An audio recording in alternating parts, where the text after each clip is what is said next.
world. Yeah. My hitters be moving and shaking to stay out the streets. Yeah. Your hitters be hating, your hitters be looking so weak. Yeah. My hitters be moving and shaking to stay out the streets. Yeah. Your hitters be hating, your hitters be looking so. Snuff the shooter, snuff the looter, snuff the booster, snuff the money mover. Snuff the hater, snuff the player, snuff your hairline. Hail to the culture, a Washington Redskins podcast. We are back. As always, it is Rome and Bryce. And let's just jump right into it, man. Free agency and the draft are about to be upon us. We got a lot to talk about. And one of the Redskins players just dropped a little bomb. He and his team have put out there that he is ready to be traded or released. And, of course, I'm talking about Quinton Dunbar. Bryce, let's get into it, man. What are your thoughts on this Dunbar news? Well, man, the Dunbar news comes as a shock, especially because days prior there was news saying he wouldn't go to OTAs. That made sense because he didn't have any guaranteed money. And there's no need to go out there risking injury if you don't have any money to, look out for you in case something happens. But to hear out of nowhere now he wants to be traded or released, that's just like a whole step for more than a step further. And it kind of makes you wonder the root of it. We know that Dunbar's gone through a lot since he's been with the Skins. He's seen multiple regimes, and he also is a guy that started from the bottom. And you never know, like maybe there's allegiance to the past regime that brings him to this, the regime that he started with, or maybe he just feels that DC is no longer the fit for him, or maybe it's strictly a money thing. And if it's strictly a money thing, then maybe it's something that could be patched up. Well, I completely understand where Dunbar is coming from. When you look at what happened to Reuben Foster last season, with the whole ordeal with Trent Williams, and when you really think about it, how you just mentioned the last regime and stuff, Dunbar is a Jay Gruden guy. He was a wide receiver. Gruden got him to switch over to DB, gave him the chance, and he's earned his way to becoming a starting corner. He's definitely a starter. I would say he's at that level. I wouldn't go crazy and say he's top 5, top 10 or anything like that, as some fans may have wanted to overrank him. But I would definitely say Quinton Dunbar is a starting level corner in this league, and that is to be commended.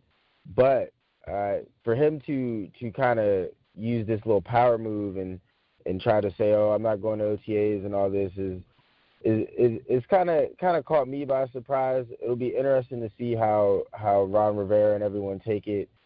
But that kind of leads us into this little game that we're going to play, and that's cut him or keep him. So obviously we have a whole new head coach, a whole new staff in here now. And what do you think how do you think that they're going to react, Bryce? Put yourself in their shoes, and do you think that they're going to cut him or keep him when it comes to Quinton Dunbar and his demands? I think they'll end up keeping Dunbar unless a team just blows him away with an offer. I think that Dunbar's value is just a little too high to just send him away for short change. And I think that they'll make him play out his contract. And it seems, although he did say he wants to be traded or whatnot, it seems that he's not going to, pull a Trent Williams. He doesn't have that much leverage. He doesn't have that much in the bank already. So chances are he's going to want to play out this season if he can't get a deal done either way. So they might just bleed him out and see if they can work something out. And maybe this will be the season, midway through the season, he proves to the coaching staff why he belongs, and they end up re-signing him. Yeah, I think the only thing Dunbar really needs to prove is if he can stay healthy. I think he's proved that he's talented enough. I think the biggest question mark is if he can play, if he can stay healthy. He's played about 23 games in the last 3 seasons, so that's not nearly good enough.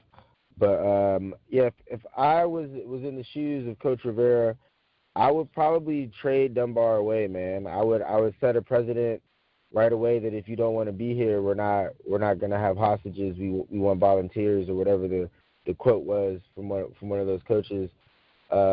But I would trade Dunbar away, man, and I would see what we can get back for him and try to recoup in the draft. There's going to be some free agents that are going to be out there at corner, and a couple from the Panthers that Rivera's already familiar with. There'll be a couple of other free agents at other positions that Rivera's familiar with that we'll get into a little bit later on in the pod. But I'm leaning more towards the trade him scenario in this one. But there's another player we're going to get to in the cut him or keep him, and that is Trent Williams. So let's break down the news real quick. If you guys haven't heard, Ron Rivera has reportedly met with Trent Williams, and things seem to be off to a good start. He is trying to bring Trent Williams back for the 2020 season. So, Bryce, what are your thoughts on this little meeting, and how do you think things are going to go?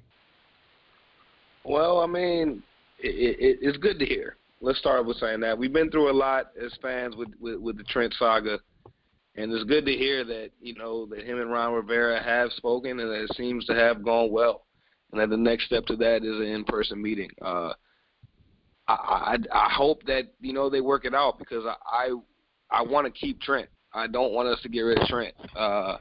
Trent Williams is one of the few, cornerstones, cornerstone Redskins you could point to over these last 10 to 15 years.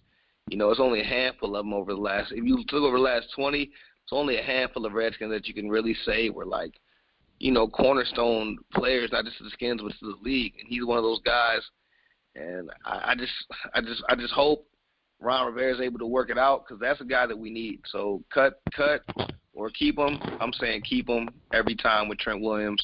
And in fact, I will give him a little more money just to sweeten the pot. Yeah, man, I agree with you 1,000% on that one. You got to keep Trent Williams by any means necessary. It seems surreal that he wasn't on the team last year. And, I mean, the team has been bad at times when he has played, but they bottomed out without Trent Williams. And it's like you said, man, he's a cornerstone of the Redskins. There's a reason that we had him on our all-decade team. And I don't really see how they can move forward without Trent Williams, man. The left tackle spot is going to be a gigantic question mark. So I'm happy that Coach Rivera met with him. I'm happy that Dan Snyder got rid of Bruce Allen and the training staff. And hopefully for Trent, this can be a fresh start with the Redskins, man. Just what everybody needs. For sure, man. I'm looking forward to it. And I do think if anyone could do it, Ron Rivera is the guy. Clearly wasn't Jay Gruden and those guys, man. But if anyone can do it, Ron Rivera's got that type of attitude and that type of rallying personality that you just think he could be the guy to really, get Trent, back on board. Yeah, definitely, man. And another guy that I'm personally hoping that Ron Rivera can get on board with the Redskins is Greg Olsen. They had a meeting this week in Ashburn. Greg Olsen came down to meet with team officials. What do you think about Greg Olsen potentially being a Washington Redskin, man? That would be pretty huge, and it would fill a pretty big gap that the Redskins have right now.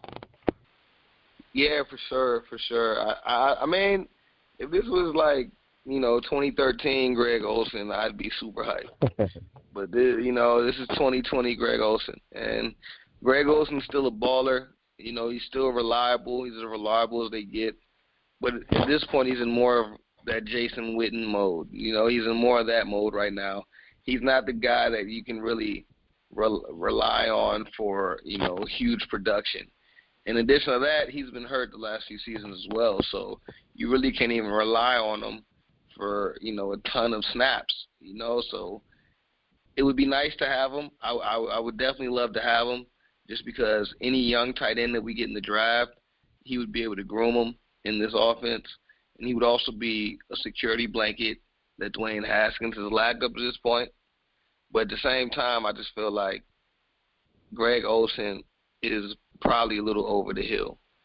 And Greg Olsen was a great player, but I think if we bring Greg Olsen in, it's got to be more of one of those culture shifters, a guy to really shape the culture rather than a guy that we bringing in here to rely on for production. Yeah, man, you nailed it right there. I think Greg Olsen would be perfect to bring in for exactly what you just said, and that is helping shift the culture along. As far as on-field production, I know a lot of people are going to say he's older, he's been injured or whatever. Well, he started 14 games last season, whereas Jordan Reed gave us 0 games last season. So I think it would still be an upgrade. I think Greg Olsen still has more left in the tank than Jeremy Sprinkle will be able to offer us also in the passing game. So I think this would be a perfect sign-in. I think it would be someone perfect that could be in the ear of a Dwayne Haskins, helping him coach along on the field, keeping him focused, and just being that security blanket. If Jason Witten can still crank out a few games or a few plays here and there, then I think Greg Olsen definitely could help out the Redskins, and more importantly, could help out Dwayne Haskins in his development. Yeah, I agree 100%. Yeah, so that also slides us into our team needs, man. So if they do pick up Greg Olsen, obviously tight end would become less of a need. But let's say they don't pick up Greg Olsen. Let's play everything out as it is right now. Right now we have Jeremy Sprinkle. So you want to replace Jeremy Sprinkle, I'm sure. What do you think the other team needs would be right now on the offensive side of the ball? On the offensive side of the ball? Well, I'll start off by saying I think we both know this team's got needs. Tight end, like we've highlighted, is a pretty big need. But one that's going to go a little bit unnoticed, namely because of the outstanding play of our rookie last year, would be wide receiver. Yes, Terry McLaurin was excellent last season, but at the same time, we don't have that other threat across from him that really scares opposing defenses. And until we are able to get that, don't get me wrong, I love what I saw from Sims, from Steven Sims. I loved it. I even love what I saw from Harmon. Harmon looks like he could really be something down the line. But these guys are going to take time to become that true threat we need opposite of McLaurin, who McLaurin's proven he's already there. Maybe one of those guys can emerge as soon as next season, but if not, we got to get somebody opposite him. So I would say wide receiver is one of the biggest needs on the offensive side of football. Yeah, I definitely agree with you there. Another need that I would say is pretty huge would be, well, really, there's two things, and they're kind of question marks. We already highlighted the tight end position, and it's a question mark because we don't really know what they're going to do with the Greg Olsen thing. But an even bigger question mark that we already spoke about was the Trent Williams thing. So let's say the scenario happens where we do not re-sign Trent Williams, he does not come back to the team, or he gets traded away or whatever. Left tackle becomes a huge question mark, and that could affect how you draft because, yes, Chase Young could be all that and then some, but you're going to have a couple offensive tackles that are going to go high in the first round as well. So I would say the biggest need is outside of wide receiver would be a tie between tight end and tackle because you don't really know which way they're going to go just yet. There's still a lot of time left, but it'll be interesting to see how they patch that up.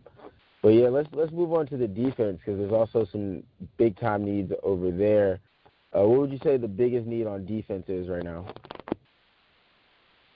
Man, this was tough, man. But I think when you really start to look at the Skins defense, you can look at one position group. We're really one section of the defense, and that's the back end, the secondary. The secondary in general, outside of Landon Collins, really needs a complete makeover, especially with this Quinton Dunbar news. Don't get me wrong. I would keep Dunbar around, but Dunbar and Collins are the only two guys I'd even keep in the secondary. That means you need a new safety, a new corner, and possibly a new slot corner because what I saw last year just wasn't cutting it. We had a lot of faith in Jimmy Moreland going into the season, but, the learning curve was evident. And I just think we need, I would say, in my opinion, we need to bring in 2 corners, and we need to bring in 2 safeties this offseason. Yeah, that's bold, man. I agree, though, man. Like, corner and safety are by far the biggest needs, and I think there will be a complete makeover. We probably won't see Josh Norman. I'd be surprised if we see Dunbar. Monte Nicholson might not be around. With Ron Rivera and these guys and Jack Del Rio and all the guys on the defensive side of the ball, we could see a complete revamp of this secondary. And it'll be interesting to see, man. But, yeah, I agree completely. Corner and safety are by far the biggest needs on the defensive side of the ball. But let's go ahead and jump back to the offense real quick, man. And let's talk about Dwayne Haskins. Him and Doug Williams were interviewed recently at an event that the Redskins were at or a part of. And Doug Williams said that the coaching staff isn't married to Dwayne Haskins. And I thought that was interesting because, as we all know, the former coaching staff with Jay Gruden and everyone also wasn't married to Dwayne Haskins. So I'm starting to feel like there's just a lack of support for Dwayne Haskins ever since he's been drafted, which is disheartening to me, man. But how are you taking all this news, and how do you feel about the support in Ashburn, and is there enough support for Dwayne Haskins to be successful? That's the question. That's the million-dollar question right now. Is there enough support for Dwayne to be successful? And it all depends on what type of motivation it takes for Dwayne to be successful. You know, I go back to the old saying, some people need the carrot and some people need the whip. And, you know, that just goes back to some people need to be pushed to get to their potential, and some people need to be rewarded constantly to get to their potential.